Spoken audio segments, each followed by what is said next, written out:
Level 1. The Lookout. You're standing on a corner 3 blocks from the bank, phone in your hand, pretending to scroll through messages you're not reading. Your actual job is simpler. Watch for cops? That's it. You don't know the full plan. You don't know who else is involved beyond the guy who recruited you at a bar 2 weeks ago after he heard you complain about rent. You know your cut. $2,000 for maybe an hour of work, more money than you've ever made in a day. The risk feels abstract. You've never been arrested. You've never even gotten a speeding ticket. Criminal consequences are things that happen to other people in different neighborhoods. Not you, not here. Your phone buzzes.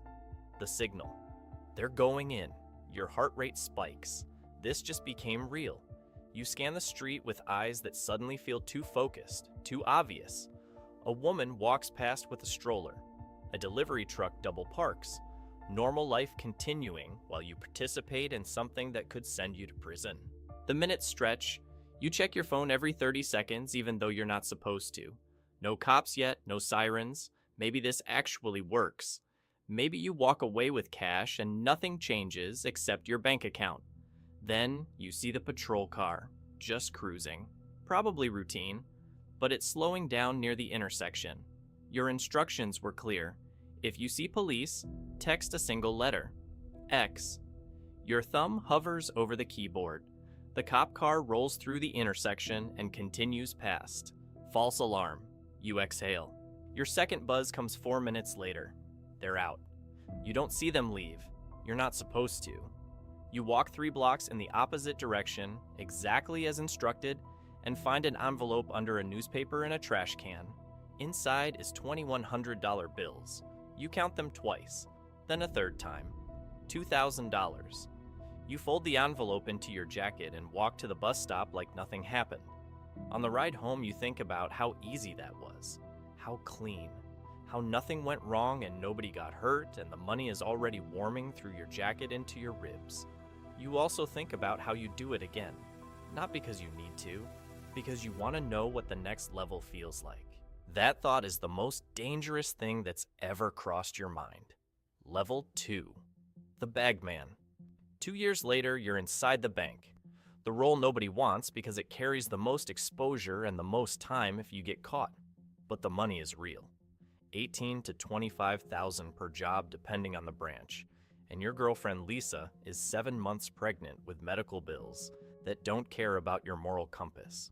She thinks you work warehouse shifts. You let her think that because the truth would break something between you that you can't afford to lose right now. You hand the first teller a note. Simple instructions. All the cash. No die packs. No alarms.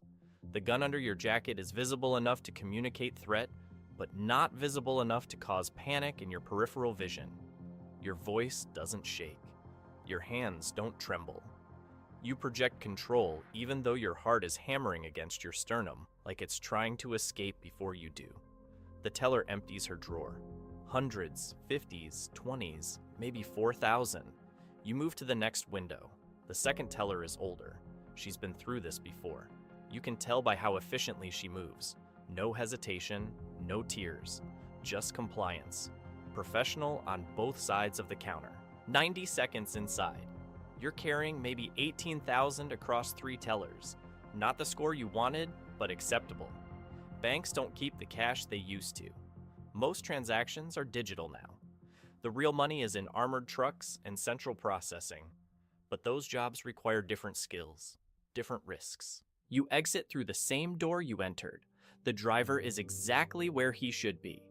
You're in the back seat removing your jacket, your gloves, becoming someone different before the car even moves. The money goes to the medical bills, the crib Lisa wanted, the electricity. You tell yourself this is temporary. 1 more job, maybe 2. Just until the baby comes and you find real work. But you do 3 more over the next year because the math never stops making sense when you're the one doing the adding. Then one Tuesday morning, 3 weeks after your last job, you're arrested at your apartment. Lisa is in the kitchen making breakfast. She screams when they come through the door. Your daughter is 4 months old and starts crying in the next room. A teller identified you from a photo array. Your face was visible for 7 seconds on security footage. 7 seconds. Federal charges carry mandatory minimums. Your public defender explains that cooperation might reduce your sentence. You don't cooperate. The people above you have long memories and longer reach. You take the plea, 8 years. Lisa visits for the first year, then less, then not at all. The last time you see her, she tells you she met someone. He works at a hospital, regular hours, regular paycheck. She says your daughter deserves stability. You want to argue, but you can't because she's right. Level 3, the planner. You're out after 6 with good behavior. The world moved on without you. Lisa married the hospital guy. Your daughter is 6 years old and calls him by his first name. She calls you nothing because she doesn't remember you. Nobody hires convicted bank robbers for legitimate work. You send out 43 applications in your first month. 2 callbacks, 0 offers. But you learned things inside, met people. Real professionals who did this for decades before one mistake caught them. They taught you what amateurs miss, how to case a bank properly, traffic patterns, guard rotations, camera blind spots, employee schedules, how to assemble crews where nobody knows more than their piece, how to plan exits with contingencies built on contingencies. You meet Marcus your 3rd week out. He's working at the same halfway house kitchen where you wash dishes. Former armored truck driver, did 4 years for a job that went wrong in Philadelphia. He's quiet, disciplined, watches everything, doesn't talk about what he did unless you ask. And even then, he measures his words like a man who's been burned by saying too much. You start planning. Marcus listens. He doesn't commit right away. He asks questions that prove he's smarter than you expected. What's the police response time? How do you handle die packs? What happens if the vault is on a time lock? Where's the second exit? Where's the third? He thinks in contingencies. You think in opportunities. Together, that's a complete brain. You spend 3 months watching a bank in Connecticut. You know which teller always takes lunch at noon. You know the manager parks in the same spot every morning. You know the police response time is 4 minutes on average, 6 if they're handling another call. You know the security guard is 62 and 3 months from retirement and takes a bathroom break at 10:15 like clockwork. Marcus drives. You recruit 2 more. The lookout worked armored trucks for a decade before going independent. The inside man knows alarm systems like surgeons know anatomy. Nobody knows more than their piece. The take is 94,000. Clean execution. You're gone before anyone realizes what happened. The split is predetermined. Everyone gets their percentage. No arguments. No greed. Marcus takes his cut and shakes your hand in a parking lot in Hartford. No celebration. After expenses. More than you'd make in a year washing dishes. The guilt you expected doesn't arrive. What arrives instead is clarity. You're good at this. You were always good at this. Prison didn't take the skill away. It sharpened it. The second job is in Maryland, a credit union in a strip mall.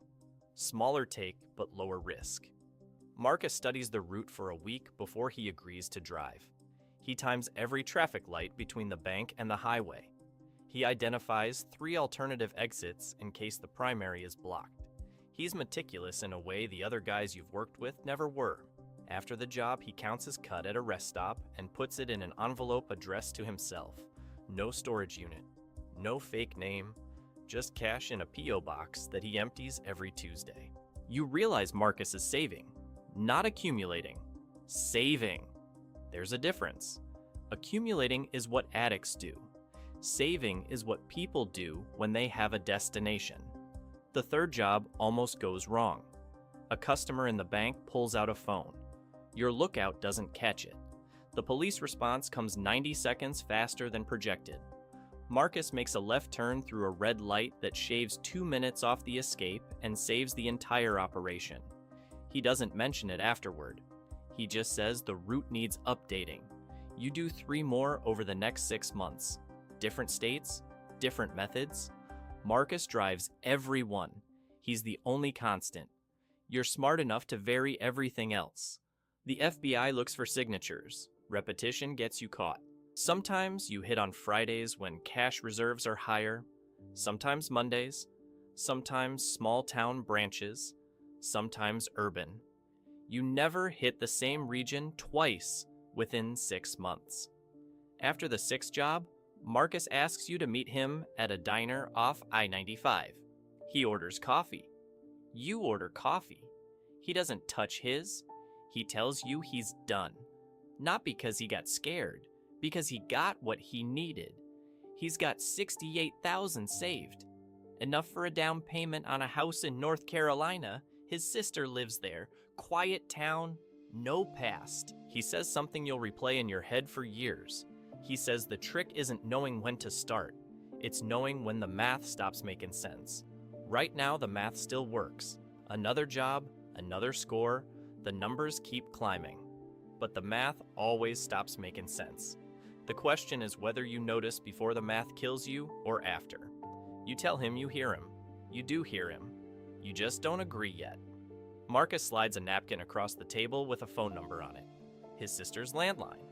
He says if you ever need a place where nobody knows your name, call that number. He pays for both coffees. He shakes your hand like he always does. Firm. No performance. He walks out and you watch him cross the parking lot and get into a car. You helped him buy and drive south toward a life you're not ready for yet. The money piles up. $200,000 in a storage unit under a fake name. You could stop. Buy a house somewhere cheap. Start over clean. Call the number on the napkin. But the skill has become identity. You're good at this. Better than you were at anything legitimate. The rush matters more than the money now. That's the part Marcus was warning you about. You didn't listen. Level 4. The crew boss. You're running your own operation now. Multiple teams. 6 people you trust. 8 you're evaluating. You take a percentage from every job even when you're not physically present. Management fee for planning, for connections, for assuming the risk of coordination. You've graduated from banks to armored trucks. The money is exponentially better. A single truck can carry $3 million. Your team hits one outside a casino in Atlantic City. 12 minutes from approach to exit. 2 gunmen who keep the guards compliant.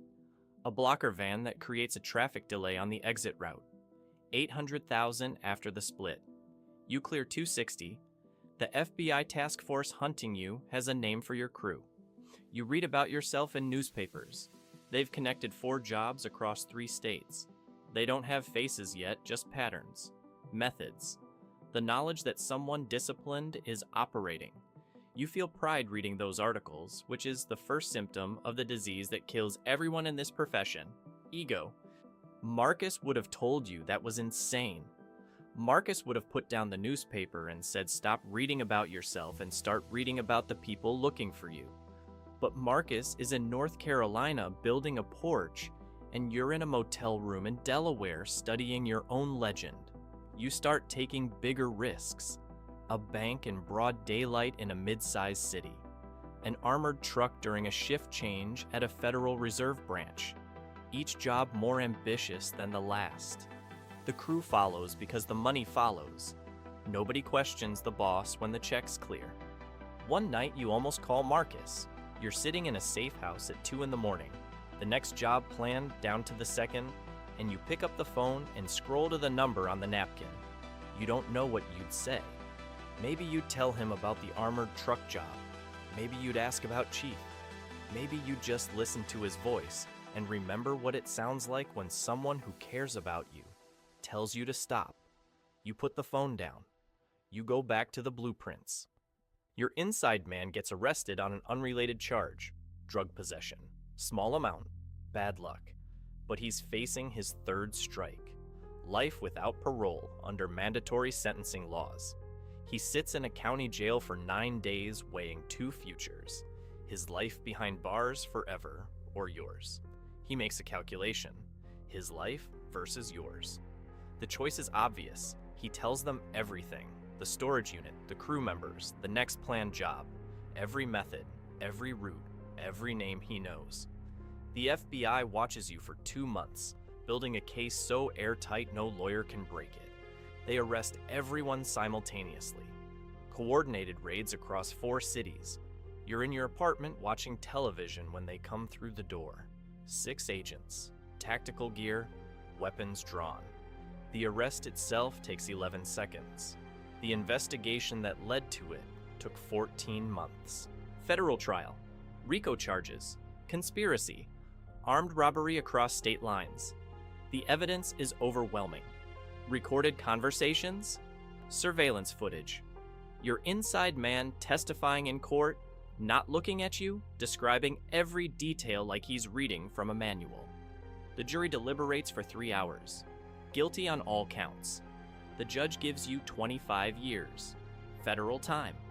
You'll serve at least 85%. You're 35. You'll be 56 when you're eligible for release. The math Marcus warned you about finally stopped making sense. Level. You're not the young guy figuring out the rules. You're the guy who already knows them. Your body breaks down year by year.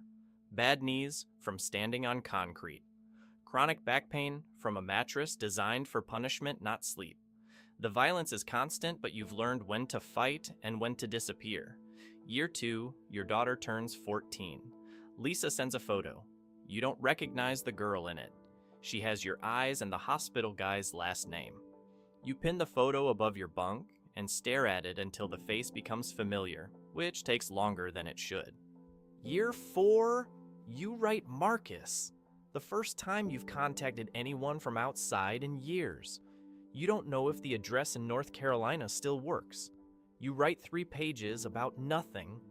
The food, the weather, a book you read about a fisherman. You don't apologize because the apology would be too big to fit in a letter. You just write.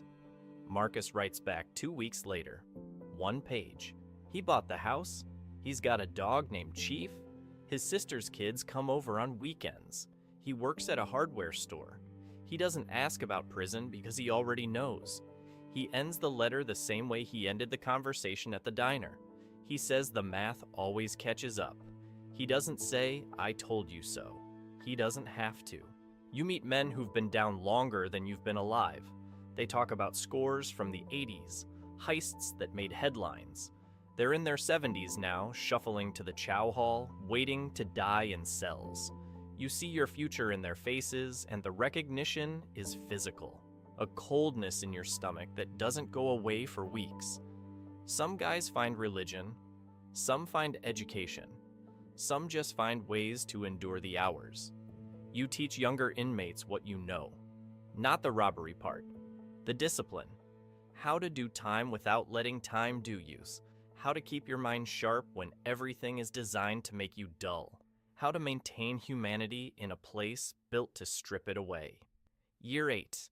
Your daughter is 20 and in college. Pre-law. The irony of that sits with you for days. Year 12. A new kid arrives on your block. 22 years old. Armed robbery of a check cashing store. He got $900 and 15 years. He reminds you of yourself at level 1.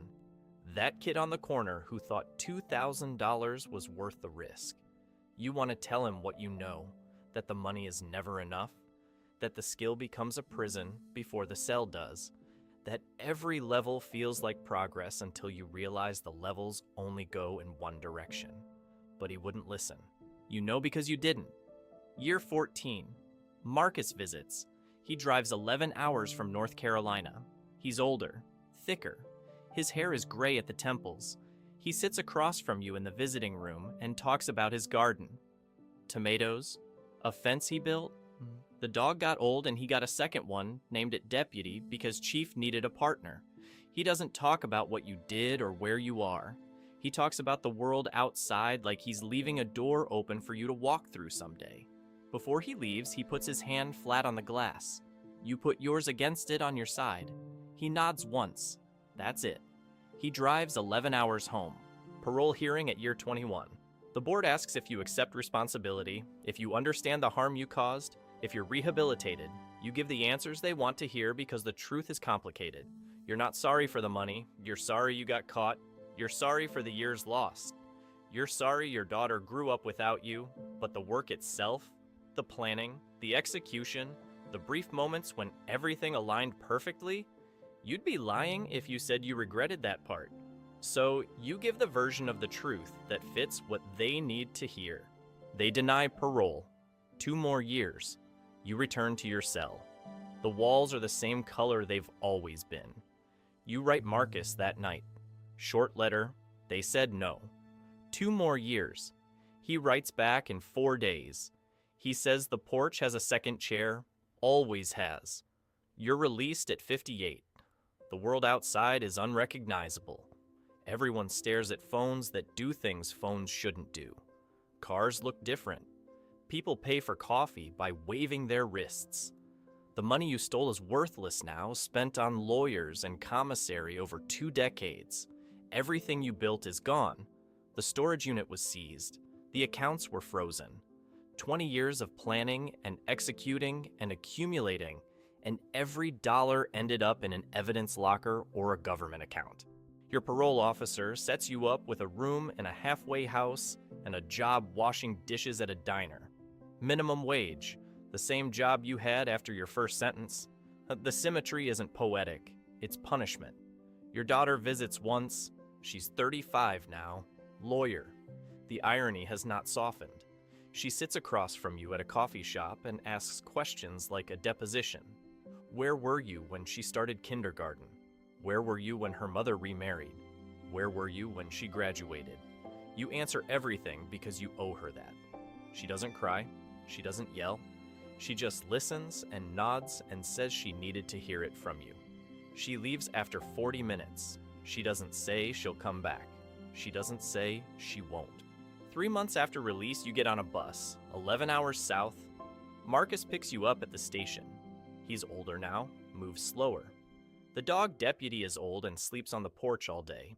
Marcus shows you the second chair. It's been there for years, weathered from rain and sun, waiting. You sit, he sits. He doesn't ask what you're going to do next because the answer is obvious. You're going to sit here. You're going to learn what quiet feels like when it's not enforced by concrete and steel. You're going to watch a man who made the same choices you made and chose differently at the exact moment it mattered. And you're going to live with the knowledge that the only difference between his life and yours was one conversation at a diner that you didn't listen to. Sometimes you walk past banks. You still notice things civilians don't see. Camera angles, traffic patterns, guard rotations, vulnerabilities that haven't changed in 20 years. The knowledge never leaves. It sits in your brain like a language you learned as a child. Fluent, permanent, useless. The person who would act on it died somewhere around year 15. What remains is just a man on a porch in North Carolina, drinking coffee next to his only friend, carrying skills that made him exceptional at something that consumed everything. Marcus hands you the cup without looking up. You drink. The coffee is terrible. The morning is warm. The chair holds your weight like it's been expecting you. That should be enough. Most days, it is.